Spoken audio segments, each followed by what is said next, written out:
કેમ્બુઆ પાર્ટીએ રામાપીના કેમ્પમાં એક જીવ દયાપ્રેમી નીલ ગાયના બચ્ચાને મૂકી ગયા હતા। સરસ્વતી તાલુકાના કેમ્બુઆ પાટિયા પાસે રામાપીના કેમ્પમાં એક જીવ દયાપ્રેમી નીલ ગાયના બચ્ચાને છૂટું એકલું જોતા જ જીવ દયાપ્રેમીએ આ બચ્ચાને રામાપીના કેમ્પે આવીને બચાવ માટે મૂકી ગયા હતા। બચ્ચાને એકલું પડી ગયું હોય જેથી જીવ દયાપ્રેમી માનવ સેવા ચેરિટેબલ ટ્રસ્ટના પ્રમુખ પ્રવીણભાઈ પંચાલ મેસને જાણ થતાં તેઓ વાગદોડ ફોરેસ્ટ વન વિભાગના કર્મચારી બાબુભાઈ દેસાઈ મોરપા વાળાને જાણ થતાં તેઓ તાત્કાલિક રામાપીના કેમ્પે આવી અને નીલગાયના બચ્ચાને એદલા ગૌશાળામાં મૂકવામાં આવ્યું હતું। કેમ્બુઆ રામાપીના કેમ્પમાં સેવાભાવી ભક્તોએ તેમજ ટ્રસ્ટના પ્રમુખે આ નીલગાયના બચ્ચાને સારી એવી સેવા આપી હતી ને ભાવિકભાઈ તેમજ બહેનોએ આ નીલગાયના બચ્ચાને જીવની જેમ સાચવ્યું હતું, પરંતુ આ કેમ્પમાં બહારથી આવતા પગપાળુ યાત્રીઓ સાચવવા જતાં આ નીલગાયનું બચ્ચું ન સચવાતા જેને આશ્રમમાં મોકલવામાં આવ્યું હતું તેમજ આ કેમ્પમાં દરેક સારી સેવા આપવામાં આવી હતી। જેકેએસની ગુજરાતી સાથે પ્રવીણ પંચાલ, પાટણ।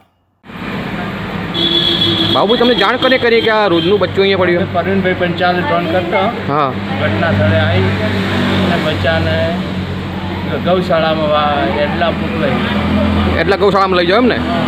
કર્મચારી તરીકે ફરજ બજાવું છું। બરાબર, આપનું નામ? બાબુભાઈ રબારી।